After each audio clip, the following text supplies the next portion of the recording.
The heat in Nevada can make you do stupid things, and maybe that's my excuse for ignoring every warning I got that Saturday in early September. I'd been driving through the desert for weeks, documenting ghost towns for my dissertation on economic collapse in mining communities, and honestly, after visiting 12 settlements that were nothing but foundation stones and rusty nails, I was getting desperate for something substantial. The old-timer at the gas station in Searchlight kept wiping the same spot on the counter while he talked, his eyes never quite meeting mine, telling me about this place 40 miles northwest that nobody visits anymore. Not since the flooding in the mine back in '78, he said. Not since those families disappeared. But I needed this. My advisor had already rejected 2 thesis proposals, and turning 31 while still chasing a PhD was starting to feel like running in quicksand. The road out there wasn't on any map I had, just a dirt track that branched off the highway near mile marker 47, exactly where the gas station owner said it would be. My Subaru kicked up dust clouds that hung in the rearview mirror like ghosts, and after 20 minutes of washboard roads that rattled my teeth, I saw the first structures rising from the desert floor. There were maybe 15 buildings still standing, their wood bleached white as bones, windows nothing but dark squares that seemed to watch my approach. I parked near what looked like the old general store, its sign hanging by one chain, creaking in the wind even though I couldn't feel any breeze. The silence hit me first, not peaceful quiet, but the kind that makes your ears ring, like the desert itself was holding its breath.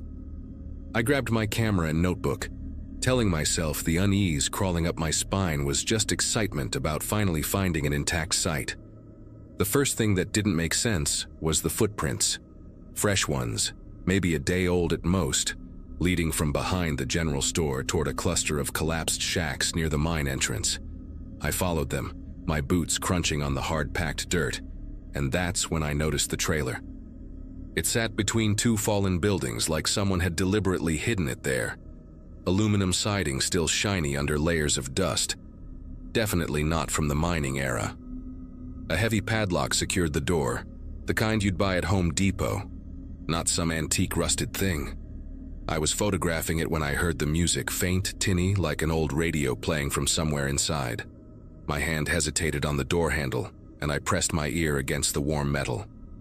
Definitely music. Some country song I didn't recognize, barely audible, but unmistakably there. I should have left right then. Should have driven straight back to Searchlight and deleted the photos, forgotten the whole place existed. But I kept thinking about my thesis, about the rejection letters, about spending another year waiting tables while my college friends were buying houses and having kids. So I walked deeper into the settlement, documenting everything with my camera, taking notes on the unusual preservation of certain structures. The sun was getting lower, painting long shadows across the desert floor, and I found myself at the mine entrance, a gaping mouth in the hillside, reinforced with timber that looked surprisingly solid. More footprints led inside, lots of them, different shoe sizes, some going in, some coming out. The air flowing from the mine felt cooler, carrying a smell like motor oil and something else, something organic that made me step back instinctively. That's when I saw the generator. It was tucked behind a pile of rotting lumber near the mine entrance, a yellow Caterpillar model, industrial-sized with fresh fuel cans stacked beside it. The thing wasn't running, but when I touched the engine block, warmth still radiated from the metal. Someone had used it recently, maybe within the last few hours. My phone showed 5:47 p.m., and I realized I'd been there longer than planned, the desert already turning that deep orange that comes before dark. I started walking back toward my car, faster now, when I noticed something else that made me stop cold. Tire tracks, fresh ones, multiple sets, crisscrossing the main path through town.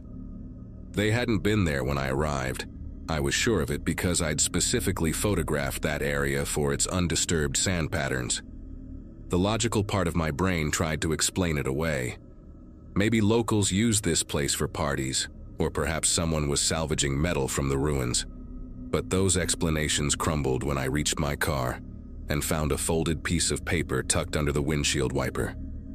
My fingers trembled as I unfolded it, expecting maybe a warning from local teenagers or a note from another researcher. Instead, there was a single line written in pencil. You need to leave before they count the inventory. No signature, nothing else. Just those 8 words that made absolutely no sense but somehow felt like the most important message I'd ever received. I looked around the empty settlement, at the shadows growing longer between buildings, and for the first time, noticed how many corners and doorways could hide someone watching. I threw my gear in the back seat and fumbled for my keys, every instinct screaming at me to get out now. The engine turned over on the 3rd try and I was reversing when I saw them. 3 sets of headlights in the distance, maybe 2 miles out, bouncing along the access road toward the settlement. They were moving fast, too fast for casual visitors or lost tourists, and they were definitely coming this way. There was nowhere else that road led. I slammed the car into drive and headed for the exit, but as I passed the trailer with the music, the door was open. Wide open, padlock hanging loose, and I could see inside for just a second as my headlights swept past. Rows of shelving, like a pharmacy, filled with labeled containers, and in the back, several people sitting very still on benches, their faces turned away from the light. My Subaru fishtailed as I hit the dirt road too fast, dust clouding everything behind me. Those headlights were gaining, eating up the distance between us like they knew exactly where I was going. I called my roommate, needed to tell someone where I was in case. The call connected and I started talking fast, giving her the location, describing the turnoff at mile marker 47, but the signal cut out mid-sentence just as I was explaining about the trailer. No bars, no service, nothing. The phone was completely dead even though I'd charged it that morning. In the rearview mirror, the headlights had spread out, one staying behind me while the other 2 disappeared onto parallel paths I hadn't even known existed. They were trying to box me in, and I realized with perfect, terrifying clarity that they knew this desert better than I ever would. The main road was still 10 minutes away, but suddenly there were headlights in front of me too, coming from a side trail that materialized out of the darkness. I yanked the wheel hard left, leaving the road entirely, praying the Subaru could handle the raw desert terrain. The car bucked and pitched over rocks and scrub brush, my teeth clacking together with each impact, the steering wheel trying to tear itself from my grip. Behind me, 2 of the vehicles followed while the 3rd stayed on the road, probably waiting for me to circle back. These weren't random locals or scavengers. They moved with coordination, purpose, like they'd done this before. My headlights caught a flash of an old wooden sign barely visible in the sagebrush. Grayson Mine Shaft 3. Danger, keep out. Without thinking, I drove straight toward it, hoping maybe the old mining roads would give me an advantage. The shaft entrance loomed in my headlights, a timber-framed hole cut into a low hill, and I saw my only chance. There was a dirt path running alongside it, probably an old maintenance road, narrow but passable. I killed my headlights and engine simultaneously, letting momentum carry me into the deeper shadows beside the mine entrance. The Subaru rolled to a stop behind a pile of rusted mining equipment, and I held my breath, watching through the rear window as the pursuing headlights swept past, then stopped, then started backing up. They'd lost me for a moment, but not for long. I could hear doors slamming, voices calling out to each other in the darkness, organized and calm like they were conducting a routine search. One of them had a flashlight, one of those powerful spotlights that turned night into day, and it was sweeping methodically through the area where I'd left the road. That's when I made the decision that probably saved my life. Instead of staying with the car, I grabbed my backpack and slipped out the passenger door, staying low, moving toward the mine entrance. The shaft went back about 30 feet before hitting a collapse, but there was a side passage, partially hidden behind fallen timbers. I squeezed through, the space so tight my shoulders scraped both walls, and found myself in a slightly wider chamber. Old tools hung on the walls, pickaxes, shovels, things that hadn't been touched in decades, and there was another narrow passage leading deeper. I could hear them outside getting closer, one voice saying they found fresh tire tracks leading toward the mine. The spotlight beam swept across the entrance and I pressed myself deeper into the passage, feeling my way in complete darkness, my breathing so loud I was sure they'd hear it echoing off the stone walls. I stayed in that mine for 6 hours, moving deeper whenever I heard them getting close, navigating by touch through passages that seemed to connect in a maze of tunnels. Around midnight, the sounds finally stopped, but I waited another 2 hours before creeping back toward the entrance. My car was gone, not a trace of it anywhere, like it had never existed. I had to walk 8 miles through the desert to reach the highway, hiding whenever headlights appeared, finally flagging down a truck driver at dawn who took me back to Searchlight. When I reported everything to the police, they found my Subaru 3 days later, hidden under a brown tarp in one of the mine shafts 2 miles from where I'd abandoned it. The engine was still warm, they said, even though it had been missing for days.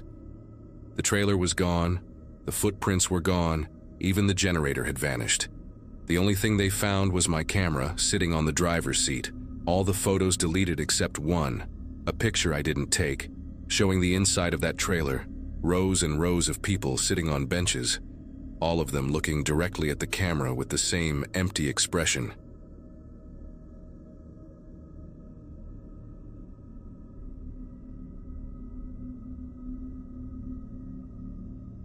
The Mojave stretched out in front of me like an endless ocean of dust and Joshua trees, and I remember thinking how perfect the light was that October morning. I'd been chasing desert kit foxes for 3 weeks straight, sleeping in my truck and living off granola bars and bottled water.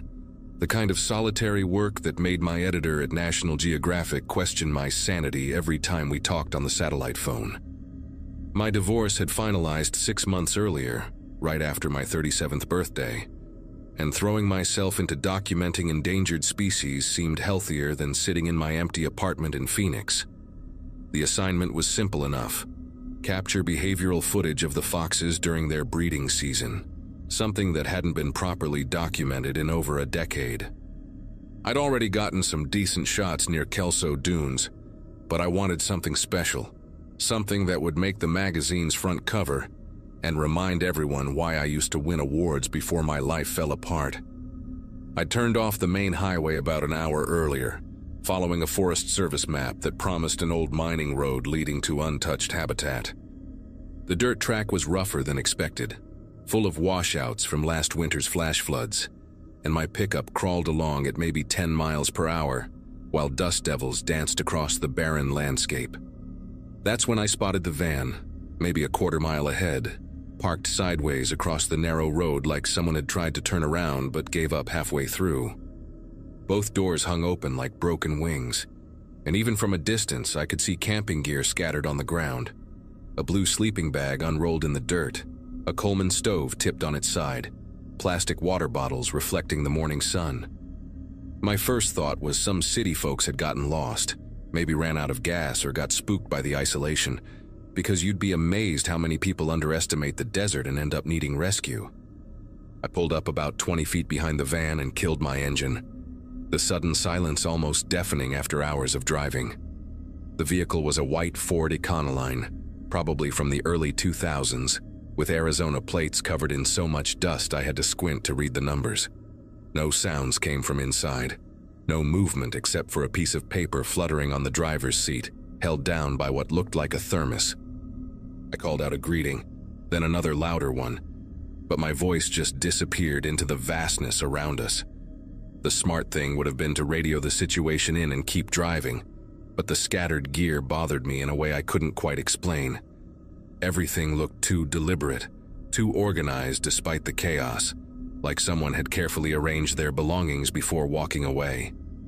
The sleeping bag wasn't just dropped, but unrolled perfectly straight, the water bottles lined up in a row beside it, and when I walked closer, I noticed a digital camera on a tripod pointing toward the horizon, its red recording light still blinking steadily. The inside of the van hit me with a wave of stale air, and something else, something metallic and wrong that made me breathe through my mouth. The front seats were covered in manila folders, loose papers, and what looked like printouts from missing persons websites, faces of young women and men staring up at me with hopeful smiles from happier times. But it was the document on the driver's seat that stopped me cold. a half-completed police report form from the San Bernardino County Sheriff's Department, dated just 3 days ago.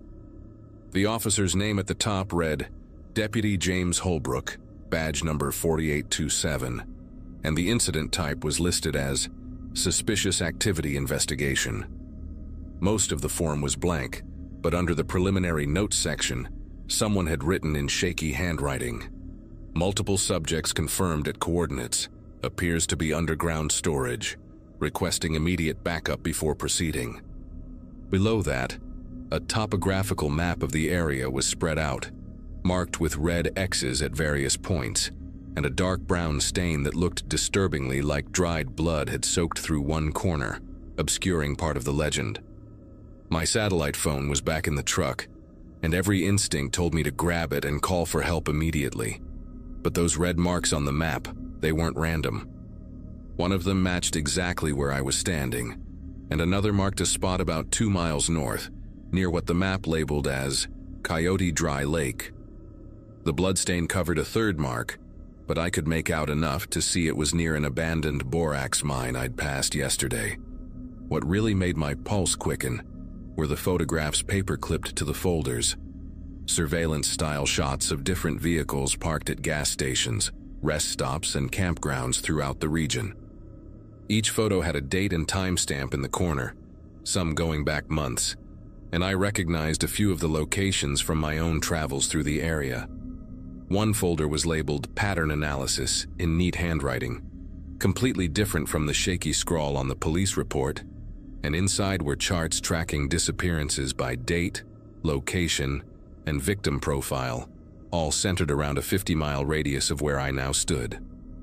The rationalization started immediately, that comforting voice in your head that tries to explain away the obvious horror. Maybe Holbrook was an off-duty cop doing his own investigation. Maybe he was a private investigator hired by desperate families. Maybe the blood was from a nosebleed or a cut hand. But then I found the deputy's badge under the passenger seat, along with his service weapon, a Glock 22 with a full magazine. And nobody, absolutely nobody in law enforcement leaves those things behind voluntarily. The radio mounted on the dashboard was smashed, wires hanging loose like exposed nerves. And when I looked closer at the driver's seat, I could see fingernail marks gouged deep into the fabric, as if someone had been dragged out while fighting to stay inside. The keys were still in the ignition, the engine cold but the battery still working, which meant the van hadn't been here more than a day or two at most. Through the back windows, I could see more equipment, zip ties, rope, a shovel, heavy-duty trash bags, and a handheld GPS unit still showing the last searched coordinates, which pointed directly to the dry lake bed marked on the bloody map. I should have left right then, should have driven straight back to civilization and let the authorities handle whatever nightmare was unfolding in this forgotten corner of the desert. But those faces in the missing persons reports kept staring at me, and one of them, a young woman named Kayla Brennan from Flagstaff, had disappeared just last week according to the printout. Her parents were offering a $50,000 reward, and in her photo she wore a turquoise necklace, identical to one I'd seen glinting in the dirt near the van's rear tire. The GPS coordinates on that handheld unit were only 2 miles away, and if there was even a chance someone was still alive out there, if Deputy Holbrook had found something before whatever happened to him, then I couldn't just drive away. I grabbed the Glock, checking the chamber and safety like my ex-military brother had taught me years ago, tucked the GPS unit in my pocket along with my satellite phone, and started walking north toward the coordinates, telling myself I'd just look from a distance, just confirm what was there before calling for help. The desert heat was already climbing toward unbearable as I followed a narrow wash that led toward the dry lake, my photographer's eye automatically noting how the morning shadows played across the ancient rocks and scattered bones of long-dead animals. Every few hundred yards, I found more evidence that someone had been through here recently.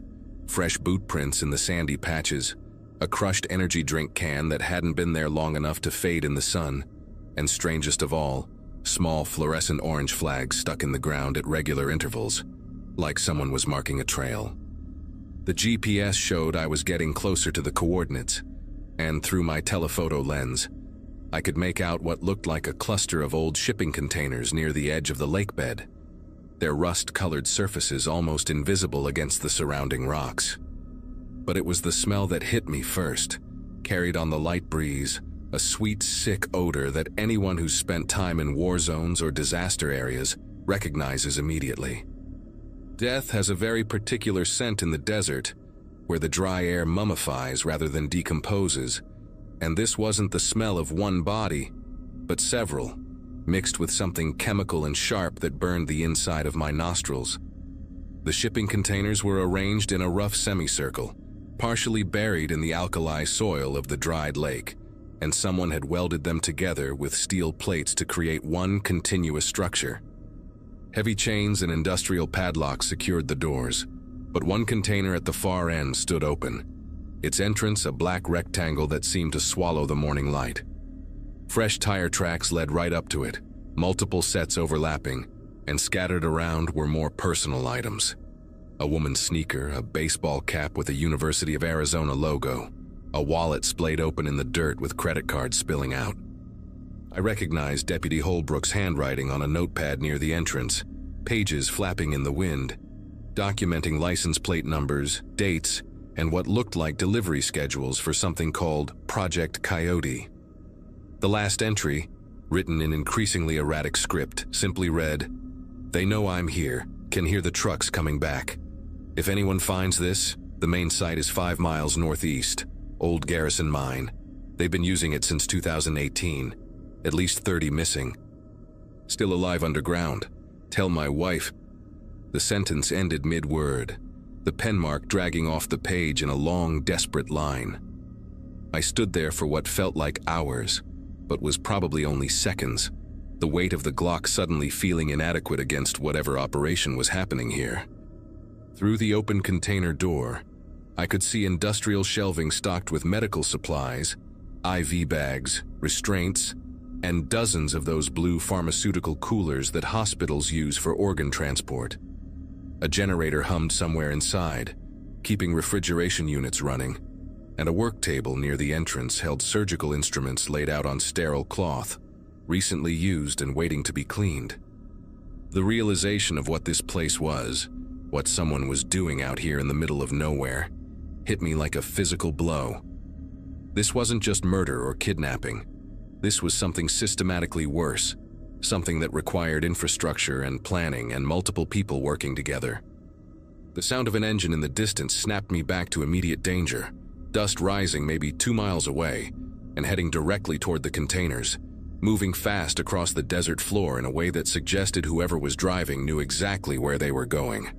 Running back through the desert felt like one of those nightmares where your legs won't work properly, the soft sand grabbing at my boots while the sound of engines grew louder behind me. I made it to my truck and immediately called 911 on the satellite phone, but the connection was terrible, cutting in and out as I tried to explain what I'd found.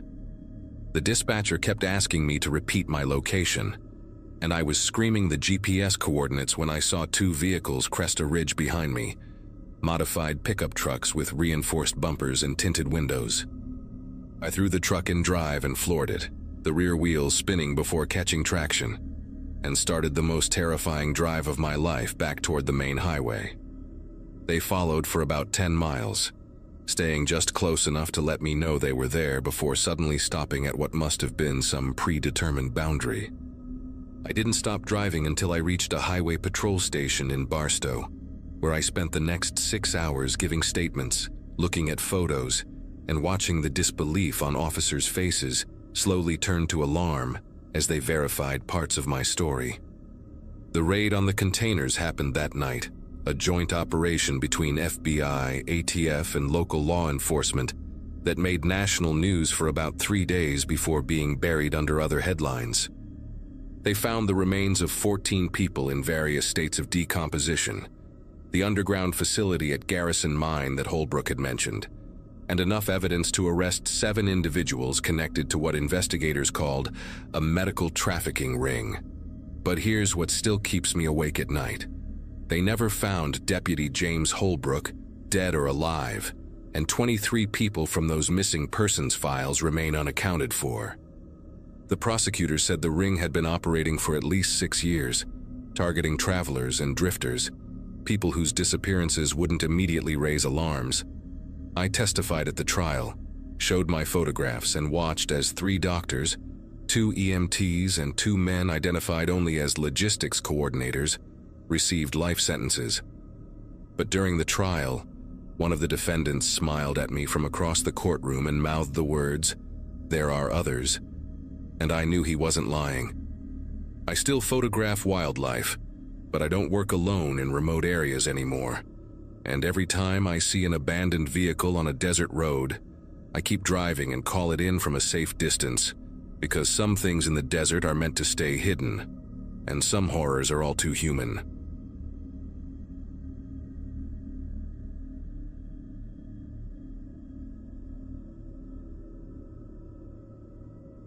Friday afternoon in early August changed everything about how I see the desert around Alamogordo. I run a small electronics repair shop downtown, and when Detective Vasquez walked through my door carrying a damaged phone in an evidence bag, I figured it would be just another data recovery job for the police department. He was a stocky guy with graying temples who explained they needed help accessing the contents of a phone belonging to a missing person. According to the report he placed on my counter, Natalie Dunn had just turned 26 in July, making her 2 years younger than me. She'd driven out here alone from Ohio to film content for her travel channel, one of those YouTube ventures where people document their solo adventures in remote places. Her parents had called the authorities after she failed to check in for 3 days straight, and search teams found her silver Subaru Outback abandoned on a dirt road about 15 miles from the main highway, locked from the inside with all her camping gear still packed neatly in the trunk. My fingers worked carefully around the spider-webbed glass as I connected the phone to my recovery equipment. When I finally bypassed the damaged screen and pulled up her GPS history, the data showed something that made both Detective Vasquez and me exchange worried glances. Her last recorded location was about 20 miles from where they found the car, deep inside what I immediately recognized as military-restricted territory near the missile range. The timestamp read 11:47 p.m. on the night she disappeared, and after that, absolute nothing. Just that single frozen coordinate pulsing on my monitor, like a digital beacon in the middle of nowhere. Detective Vasquez leaned closer, his coffee breath filling the space between us, and asked if I could recover any photos or videos from that day. Natalie had filmed everything, apparently planning to edit it all into a vlog episode about desert camping. And as the video files began loading one by one, we found ourselves watching them right there in my shop, instead of just transferring them to the evidence drive like we should have. Her first video that morning showed her standing beside her Subaru at a gas station, huge sunglasses reflecting the early sunshine while she held her camera at arm's length. She had this infectious energy, talking about how she'd been planning this trip for months, wanting to capture the real desert experience away from tourist spots. Natalie explained she'd researched lesser-known areas around White Sands, spots where she could get dramatic footage without crowds of people in the background. She showed her supplies: 5 gallons of water, enough food for 3 days, a satellite phone for emergencies, and a bright orange tent she joked would be visible from space.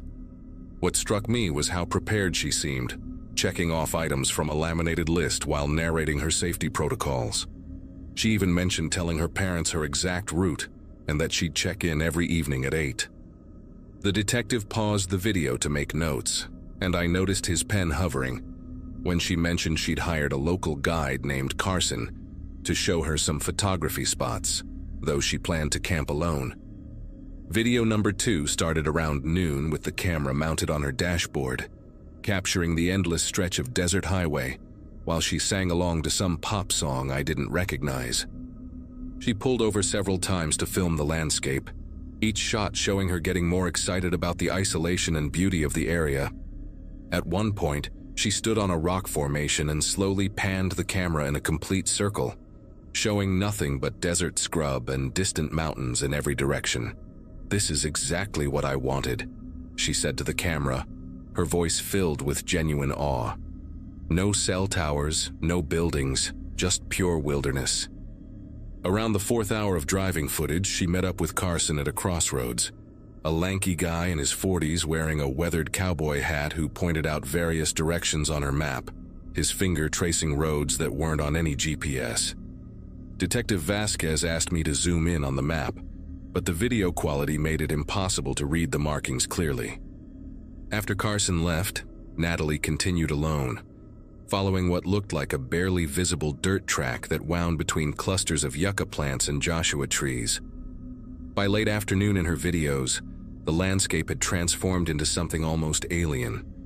She'd reached an area where the sand had this strange grayish-white color, and she kept stopping to film herself sifting it through her fingers, marveling at how fine it was compared to regular sand.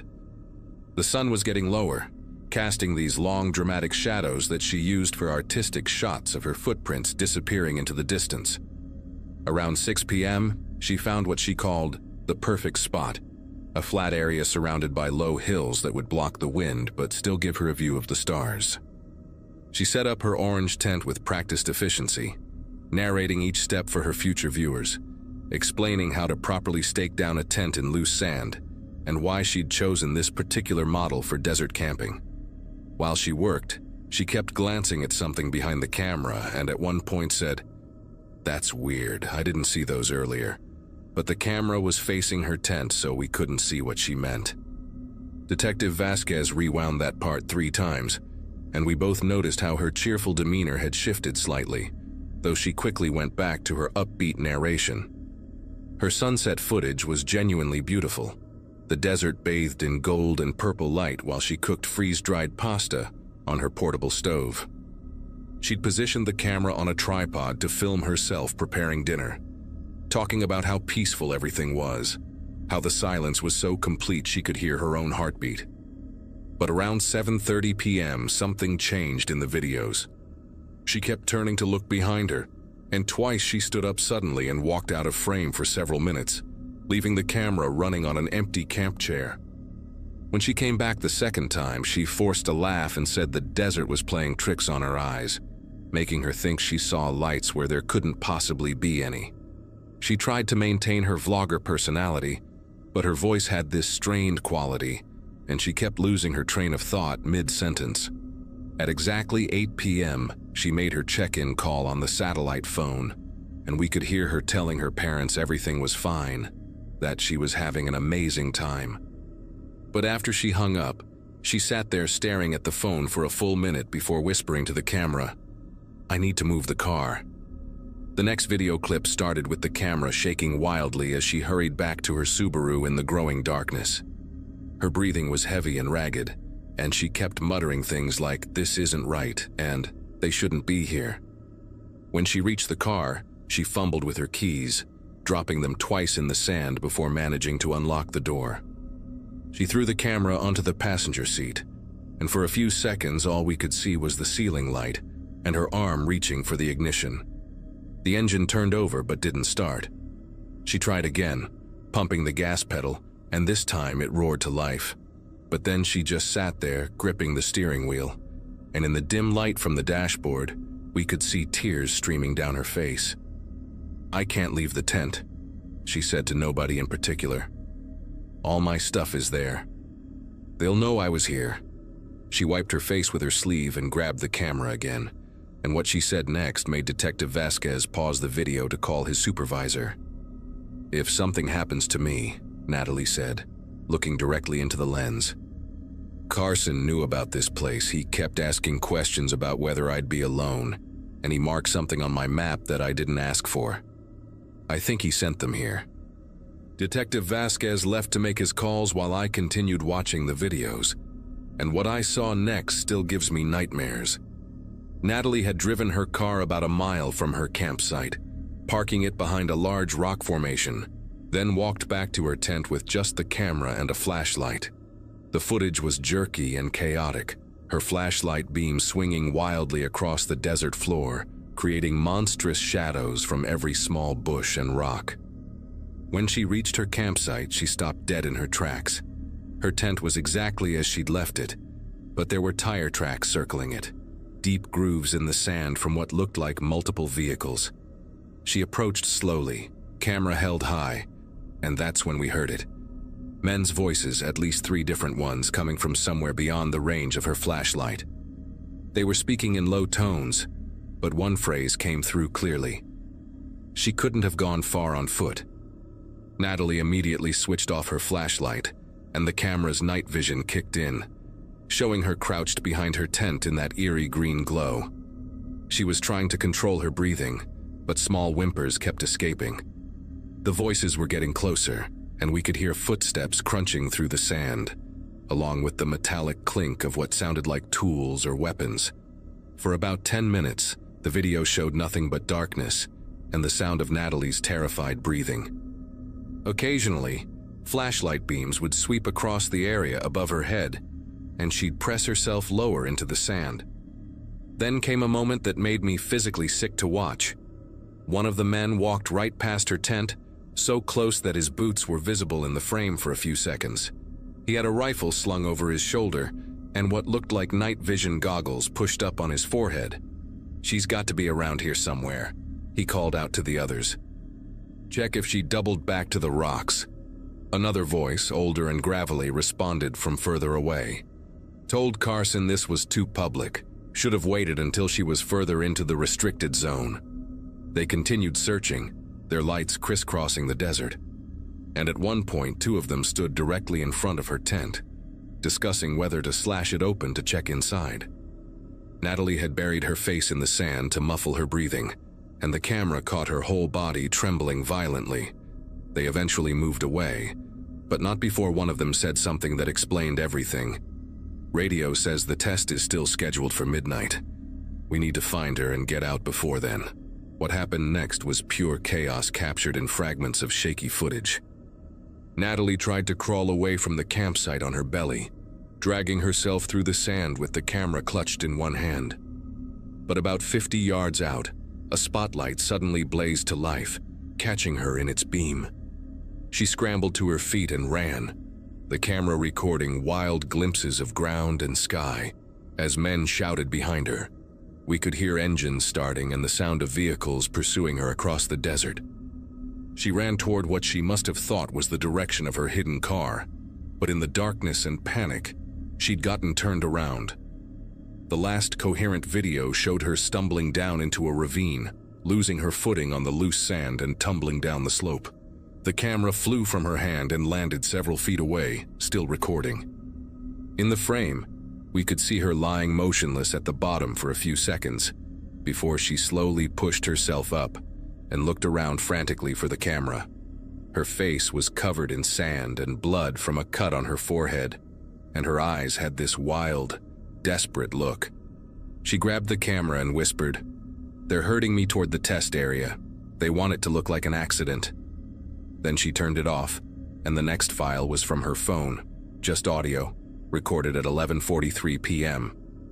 The audio file was 4 minutes of pure terror, heavy breathing, stumbling footsteps, and Natalie's voice barely above a whisper, trying to leave a final record.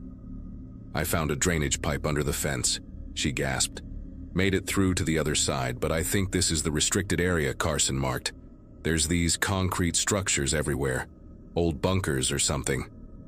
In the background, we could hear distant shouting and what sounded like helicopters. "They're not following me in here," she continued, her voice shaking.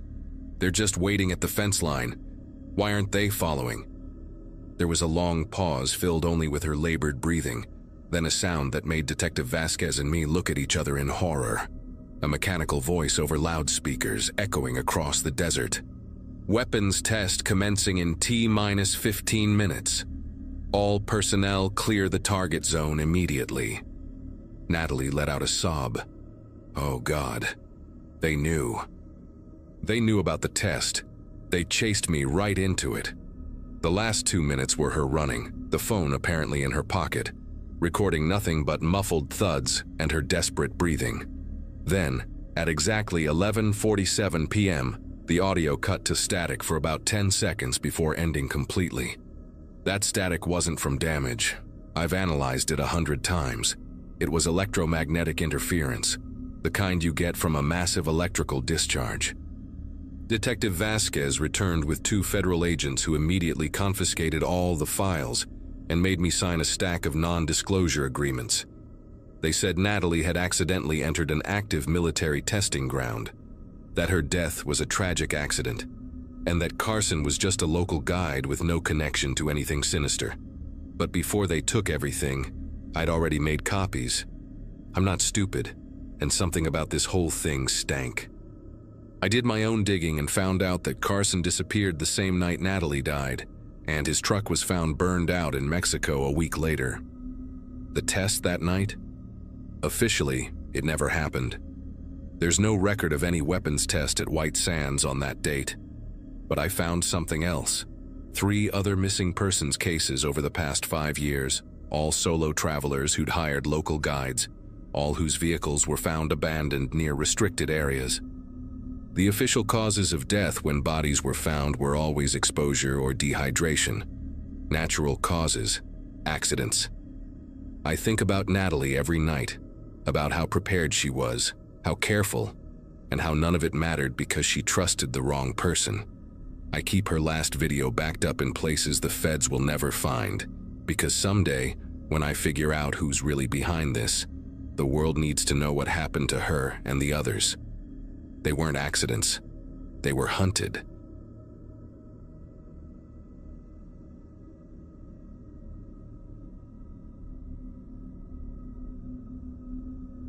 My Subaru's odometer hit 127,000 miles somewhere between Blythe and the trailhead, and I remember thinking that both the car and I had seen better days.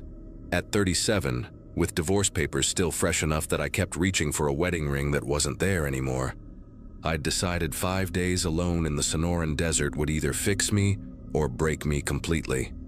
Either option seemed better than another night staring at the ceiling of my empty apartment in Los Angeles.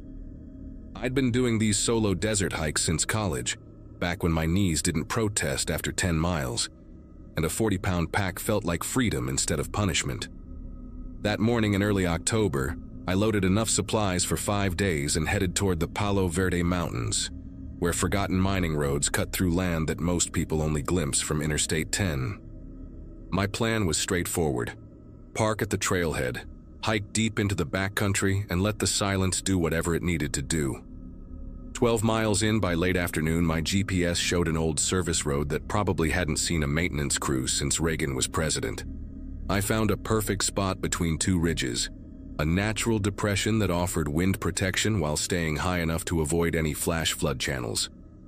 Setting up my worn 2-person ultralight tent, I watched the October sun turn everything into shades of gold and rust, even making the decades-old beer cans scattered around look almost artistic. The temperature hovered around 75, with that particular desert heat that evaporates sweat before you realize you're sweating. No cell service out here, no emails, just miles of creosote bushes and the occasional jackrabbit bolting between rocks. I got my camp stove running for some freeze-dried pasta, optimistically labeled Alpine Minestrone, then sat on a flat rock to watch the sun drop toward the horizon. For the first time in months, that knot in my chest started to loosen. Just as the last slice of sun disappeared behind the western ridge, I stood up to grab my headlamp from the tent, and that's when I saw them. Boot prints in the sandy patch about 15 feet from my tent, clear and deep, like someone had been standing there for a while. The tread pattern was distinctive, some kind of military or work boot with deep chevrons, and they led straight toward my tent from the direction of the old service road. But here's what made me stop and stare. There were no prints leading away, just this one set coming toward my camp, and then nothing. I walked a full circle around my tent, checking every possible angle, thinking maybe the wind had obscured the exit tracks or they'd walked out on the rocky sections where prints wouldn't show. The rocks could hide footsteps, sure, but the approach was all soft sand and gravel, and those prints were fresh, maybe an hour or 2 old at most, the edges still sharp and crumbling. I tried to rationalize it while making dinner, telling myself that someone had probably hiked through earlier, maybe another desert rat like me looking for solitude.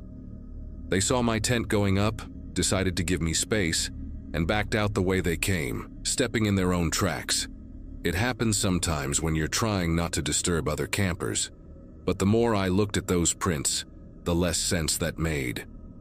The spacing was wrong for someone walking backward, and the depth was too consistent, like they'd stood in each spot deliberately, watching. By the time I finished eating, full dark had settled over the desert, and I kept my headlamp on longer than necessary, sweeping it across the empty landscape every few minutes. The silence out there was absolute, not even wind through the creosote, just my own breathing and the tick of my camp stove cooling down. Around midnight, I woke to the sound of gravel shifting outside my tent. Not the random scatter of a small animal, but deliberate, rhythmic, like footsteps trying to be quiet. The sound would come in sets of 3 or 4, then stop for maybe 30 seconds, then start again, always from the same direction as those boot prints. I lay there in my sleeping bag, every muscle rigid, listening to what I gradually realized was breathing.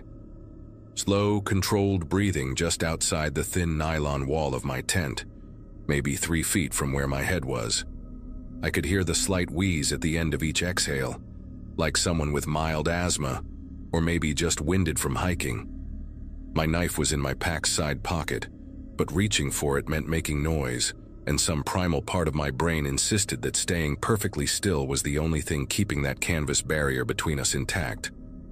The breathing continued for what felt like hours, but was probably 20 minutes according to the glowing digits on my watch.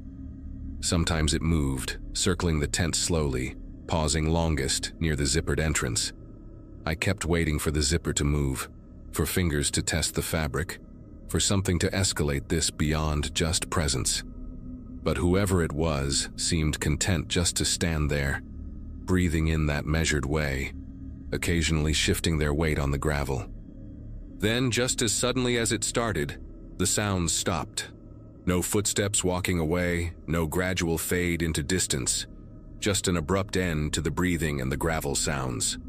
The silence that followed was somehow worse than the noise had been. I lay awake until dawn, my hand wrapped around the knife I'd finally retrieved, listening to nothing and wondering if nothing was actually nothing. First light couldn't come fast enough, and when it finally did, I unzipped my tent with the knife still in my hand, half expecting to find someone standing there. Instead, I found new boot prints, the same chevron pattern, but this time they formed a complete circle around my tent, maybe 6 feet out. The circle was perfect, like whoever made it had used my tent as the center point and walked around it multiple times, layering print over print. But the part that made my throat go dry was where the freshest set ended, right at the foot of my tent, toes pointing directly at where I'd been sleeping. The sand there was compressed differently, 2 deeper impressions like someone had stood in that exact spot for a long time, just watching the tent. I grabbed my phone to take pictures, needing some kind of proof that I wasn't losing it out here, and that's when I noticed something that turned my stomach cold. My phone showed 37 photos I didn't remember taking, all from around 3 in the morning. Every single photo was taken in complete darkness, the flash illuminating portions of desert landscape, and one recurring subject, my tent. The first few were from maybe 50 feet away, showing my little orange shelter glowing in the flash like a beacon. Then they got progressively closer, 20 feet, 10 feet, 5. The last dozen were taken from different angles around that perfect circle I'd found in the sand, each one showing my tent from a slightly different perspective. In one, you could see the shadow of my body through the fabric, curled up in my sleeping bag. The timestamp showed they were all taken within a 15-minute window, right around the time I'd been lying there, listening to those footsteps, gripping my knife. But here's what really got me. In the last photo, taken from right beside the tent entrance, you could see a partial reflection in the tent's rainfly. A face, distorted by the curve of the fabric, but definitely human. Male, I thought, with hollow cheeks and eyes that caught the flash in a way that made them look silver. I should have packed up right then, hiked the 12 miles back to my car, and gotten the hell out of there. That would have been the smart move, the sane move. But something in me, maybe pride or maybe just the stubborn refusal to let some desert creep run me off, made me decide to stay one more night. I spent the day hiking the surrounding area, partly to clear my head, and partly to look for any sign of where this person might be camping. The old service road showed tire tracks from maybe a month ago, nothing recent, and I found no other tents, no fire rings, no trash, nothing to indicate anyone else was out here. Around noon, I climbed to the top of the eastern ridge and scanned the valley with my binoculars. Nothing but empty desert stretching for miles, heat shimmer making the distant mountains dance. I told myself whoever it was had probably moved on, some weirdo with a camera who got his kick scaring solo hikers. By evening, I'd almost convinced myself the second night would be peaceful. I set up a perimeter of sorts, stringing paracord with my bear bell attached between some creosote bushes about 20 feet from my tent. Not exactly high-tech security, but it would at least give me warning if someone approached. I also moved my sleeping position, putting my pack where my head would normally be and lying the opposite direction in my bag. If someone was watching through the fabric again, they'd get the layout wrong. As darkness fell, I kept my headlamp off, sitting outside the tent and letting my eyes adjust to the starlight. The Milky Way stretched overhead, so bright you could read by it, and for a while the beauty of it made me forget why I was sitting there like a guard dog. Around 10, I finally crawled into my tent, keeping my boots on and my knife within easy reach. I lay there listening to the desert sounds, a distant coyote, the rustle of a kangaroo rat, the normal night music that should have been comforting. The bear bell never rang. That's what I keep coming back to, even now. My little alarm system stayed completely silent, but around 2 in the morning, I woke to find my tent glowing faintly from outside. Not the sharp, sudden blast of a flashlight, but a soft, steady illumination, like someone was holding a lantern just far enough away to light up the orange fabric without casting distinct shadows. The light moved slowly, circling the tent counterclockwise, pausing every few feet. I could hear footsteps this time, deliberate and unhurried, and that same wheeze-touched breathing from the night before. But what made every hair on my body stand up was the sound that came next. My own voice, playing from what must have been a phone speaker, saying words I'd spoken earlier that day while hiking. 37 and starting over, my recorded voice said, tinny and distant. Either fix me or break me completely. The recording repeated those phrases over and over, mixed with the sound of my footsteps on gravel, my breathing from the climb up the ridge, even the zip of my tent from that morning. When the light finally stopped moving, it settled right where my head should have been if I hadn't switched positions. The person outside pressed something against the tent fabric, and I heard the distinctive click of a camera shutter, followed by the whir of an instant photo printing. They did this maybe a dozen times, each click followed by that mechanical whir, and I could hear them carefully placing each photo on the ground. The breathing got closer, so close I could smell something through the tent fabric. Sweat, yes, but also something chemical, like darkroom developer fluid. Then, in a voice that sounded like it hadn't been used in days, raw and cracking, they spoke just one word: wrong. The light clicked off and I heard footsteps moving away, not trying to be quiet anymore, just walking straight out into the desert. This time I could track them getting fainter and fainter until they blended into the ambient noise of the night. I didn't move, didn't breathe deeply, didn't even shift position until dawn broke 3 hours later. Outside my tent that morning, arranged in a semicircle where my head should have been, were 12 instant photos. Each one showed my tent from the exact same angle, taken moments apart, creating a kind of stop-motion effect of the fabric moving slightly in the night breeze. But in the center photo, circled in what looked like red grease pencil, was the faint outline of my pack through the tent wall, right where I'd positioned it as a decoy. The word "wrong" was written across the bottom of that photo in the same red pencil, the letters pressed so hard they'd torn through parts of the image. I packed up faster than I'd ever broken camp before, practically running the 12 miles back to the trailhead, my neck cramping from looking behind me every few seconds. My car was untouched, thank God, though I found one more instant photo tucked under the windshield wiper, a picture of me from behind, taken the morning before as I'd hiked away from the parking area, completely unaware I was being followed. I drove straight to the Riverside County Sheriff's Station in Blythe and filed a report showing them all the photos on my phone and the instant pictures I'd gathered up. The deputy who took my statement, an older guy named Hernandez, listened to everything with this expression that got more concerned as I went on. He told me there'd been similar reports over the past 2 years. Always solo hikers, always in that same general area near the Palo Verde Mountains. Nobody had ever been hurt, but several people had cut their trips short after experiences like mine. They'd increased patrols on the service roads, but whoever was doing this knew the desert better than anyone. Probably lived out there full time, moving camp constantly. Hernandez kept the instant photos as evidence and gave me his card, said to call if I remembered anything else. 3 months later, he called me. They'd found an abandoned camp about 5 miles from where I'd been, hidden in a narrow canyon. Dozens of instant photos scattered around, all of different tents, different campers, spanning what looked like years. A collection of recorded sounds on old cassette tapes, voices, footsteps, tent zippers, camp stoves. But whoever had been living there was gone, leaving only boot prints that ended at the rocks, heading deeper into the desert. They never found him, and as far as I know, they're still looking.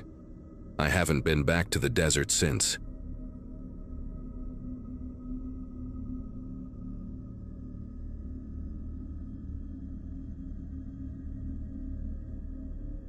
The assignment had come through on a Friday afternoon, right when I'd been contemplating whether freelance photography was still paying enough to keep me in 29 Palms.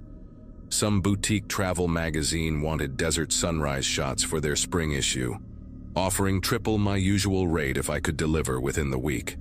My landlord had been calling about February's rent, which meant saying no wasn't really an option. I loaded my Jeep Cherokee that night, checking the weather reports obsessively while packing every lens I owned. Clear skies predicted for the next 4 days. Perfect conditions for what they wanted. The editor had been specific about wanting something different, something that captured the raw isolation of the high desert, away from all the typical tourist spots everyone photographs to death. I left my apartment at 3 in the morning on Saturday, driving out past the main entrance to Joshua Tree and heading toward the northern boundary where hardly anyone ventures. The service roads out there were mostly forgotten, used maybe once or twice a year by maintenance crews checking on old communication towers from the 60s. I'd scouted the area on Google Earth the night before, finding a ridge that would give me an unobstructed view of the sunrise hitting the valley below.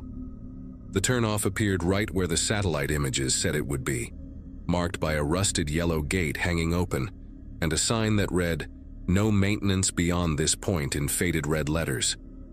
The road beyond looked rough but manageable, just packed dirt and gravel disappearing into the darkness.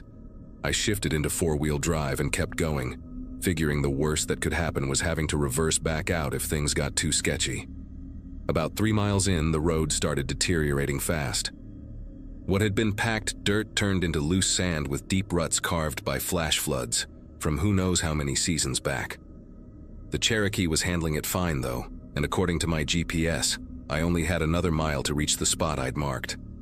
The headlights kept catching Joshua trees at weird angles, their twisted arms creating shadows that made them look like people frozen mid-dance.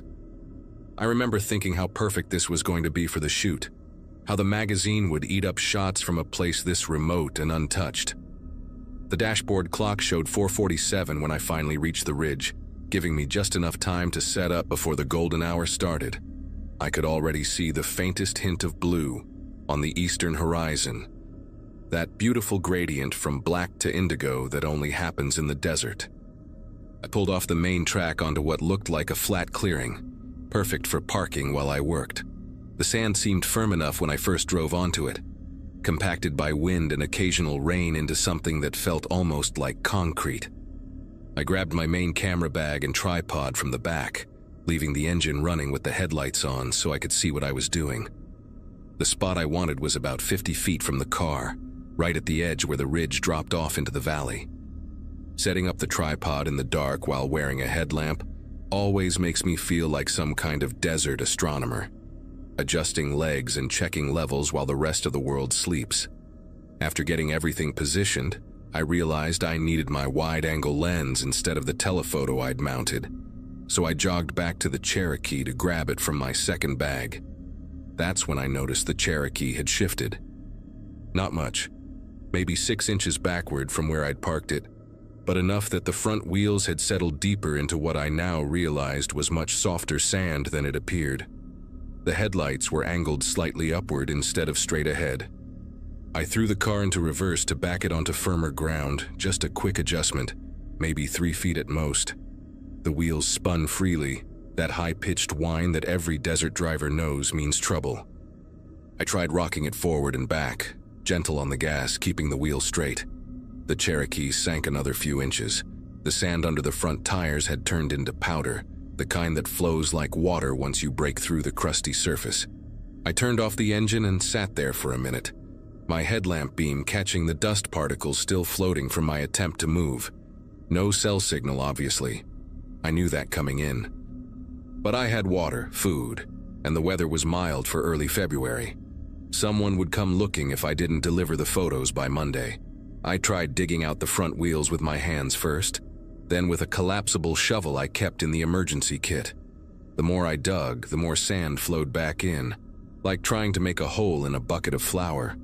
The sun was starting to rise behind me, painting the valley in shades of orange and pink that would have been absolutely perfect for the assignment. I actually took a few shots while I was thinking, muscle memory taking over even while my brain worked through the problem. By full daylight around 7:30, I'd accepted that I wasn't getting the Cherokee out on my own.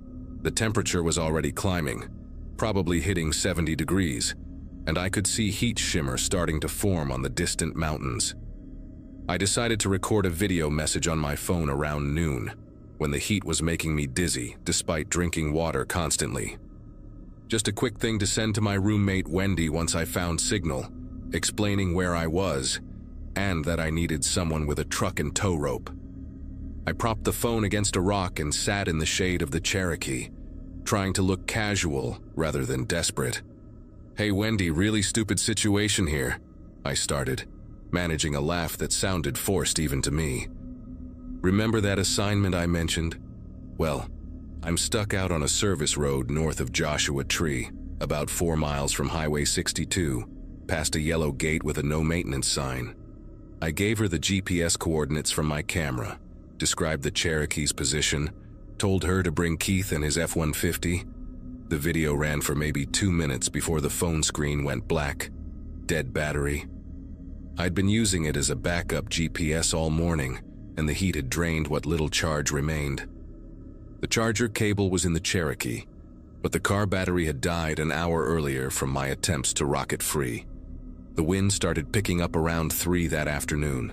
Nothing major at first, just enough to blow sand into my eyes whenever I stood up. I took shelter in the Cherokee, doors closed, watching the Joshua trees bend and sway through the dusty windshield. Then I saw something that made me sit up straight.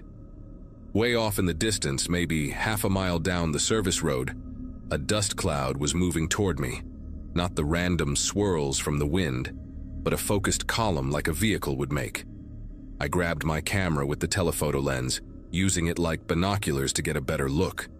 Through the viewfinder, I could just make out what looked like a dark-colored truck, moving slow but steady up the road. Relief flooded through me so hard I actually laughed out loud. Someone else had decided to brave the service road, probably another photographer chasing the same remote beauty that had lured me here. I stepped out of the Cherokee, waving both arms above my head, already rehearsing my embarrassed explanation and grateful thanks for the rescue. The truck stopped about 300 yards away. Just stopped, engine still running from what I could tell by the exhaust shimmer, but not moving any closer. I kept waving, even jumped up and down a few times, figuring maybe they couldn't see me clearly through the blowing sand. The vehicle sat there for what must have been 5 minutes, though it felt like an hour. Then slowly, it started backing up, reversing down the exact path it had come. I screamed at them to wait, actually screamed until my throat went raw, but the sound got swallowed by the wind. Through the camera lens, I watched the truck disappear back into the desert haze, that dust column gradually fading until there was nothing left but empty road and my own disbelief. My brain kept trying to rationalize it. Maybe they thought I was dangerous. Maybe they were lost themselves. Maybe they didn't even see me. But something about how deliberately they'd stopped, waited, and then reversed made my chest tighten with a fear I couldn't name. The wind got serious as the sun started dropping toward the horizon. Not a dust storm exactly, but what locals call a blow, where the sand gets picked up in sheets and visibility drops to maybe 100 feet. I huddled in the Cherokee, feeling it rock with each gust, sand hissing against the windows like static on a dead TV channel. That's when I noticed the other set of tire tracks. Fresh ones, maybe a few hours old at most, running parallel to the service road about 20 feet away. They weren't from the truck I'd just seen. These were wider, deeper, like from something heavier. The tracks went about 50 yards past my position before curving sharply back toward the road and disappearing. Someone else had been here recently, close enough to see my stuck vehicle but hadn't stopped or left any sign. I took photos of the tracks with my camera, switching to manual focus because the autofocus couldn't handle the blowing sand. In the last shot, just as the memory card filled up, I caught something else. Headlights in the distance, multiple sets this time, arranged in a pattern that didn't make sense for normal traffic. Night fell hard and fast once the sun dropped behind the mountains. The wind had died down to occasional gusts, but the darkness out there was absolute, the kind where you can't see your hand in front of your face. I turned on the Cherokee's interior light briefly to organize my water bottles, trying to ration what I had left for however long this would take.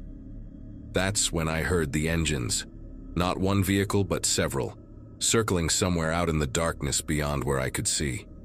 They'd drive close enough that I could hear the crunch of tires on sand, then pull away again, over and over like some kind of game. I stayed frozen in the driver's seat, interior light off now, barely breathing. The sound patterns weren't random. They were coordinated, like they were taking turns approaching from different angles. At one point, high beams flooded the Cherokee's interior so bright I had to shield my eyes, staying on for maybe 30 seconds before cutting out completely. Then silence. Complete, total silence that stretched on for hours until I started to wonder if I'd imagined the whole thing. Dawn came gray and hazy through a thick coat of dust on the windshield. The Cherokee was half buried, sand piled up to the bottom of the doors on the windward side. I forced the door open and stumbled out, my legs cramped from sitting rigid all night. The desert looked different, reformed by the wind into new patterns and small dunes. All the tire tracks from the night before were gone, erased like they'd never existed. My water was down to half a bottle, my lips cracked and bleeding despite the chapstick I'd been applying obsessively. I made the decision to leave the Cherokee and walk back to the main road, taking just my camera and the remaining water. But when I tried to orient myself, nothing looked familiar. The service road I'd driven in on was completely obscured, covered by fresh sand with no trace of the path. Even the distant mountains looked wrong, like I was seeing them from a different angle. That's when I understood with perfect, terrible clarity that whoever had been circling in the darkness hadn't been playing a game. They'd been waiting for the storm to do its work, waiting for the desert to erase everything, waiting for me to make exactly this choice. I started walking anyway, using the sun to head roughly east toward where Highway 62 should be. Every few hundred yards, I'd stop and scan the horizon with my camera's telephoto, looking for any sign of the road or power lines or anything human-made. About an hour in, I spotted vehicles again, 2 pickup trucks parked on a rise maybe a quarter mile to my south, just sitting there with what looked like people standing beside them, watching me through binoculars. When I changed direction to walk toward them, they got back in their trucks and drove away, maintaining that same quarter-mile distance. When I stopped, they stopped. When I moved, they moved. Like they were hurting me, keeping me walking in a specific direction. The heat was brutal by mid-morning, probably pushing 95 degrees, and my water was gone. I tried doubling back toward the Cherokee, but every time I turned around, one of the trucks would swing wide to block that direction, forcing me to keep going east into increasingly rough terrain. By noon, I couldn't walk anymore. I found a small overhang in a rock formation and collapsed in its shade, my camera still hanging around my neck out of pure habit. The trucks had disappeared again, but I knew they were out there, waiting. I managed to turn the camera on one last time, scrolling through the photos I'd taken, the sunrise shots that had brought me here, the tire tracks in the sand, and that final image of the approaching headlights. I deleted everything else to save battery and recorded one more video, whispering because my throat was too dry to speak normally, explaining everything that had happened, describing the trucks, the deliberate way they'd trapped me. The camera died halfway through a sentence. That's when I heard a helicopter in the distance and started laughing, thinking I was hallucinating. But it was real, a sheriff's department chopper that had spotted the Cherokee's roof still visible above the sand. They found me unconscious about 200 yards from the rock formation. Apparently, I'd tried to signal them and collapsed. The rescue team said they'd been searching since Monday when the magazine called asking about the photos. The sheriff's department never found any evidence of the trucks I described. No tire tracks, no sign of other vehicles in the area for weeks, according to them. They suggested dehydration and heat exhaustion had caused hallucinations, which apparently happens a lot in rescue situations. Maybe they were right, but when they returned my camera from the Cherokee, that last photo was still there on the memory card, the one with multiple headlights approaching in formation through the dust. The sheriff's deputy who looked at it said it was probably just lens flare from the setting sun, combined with blowing sand. Nothing unusual for desert photography.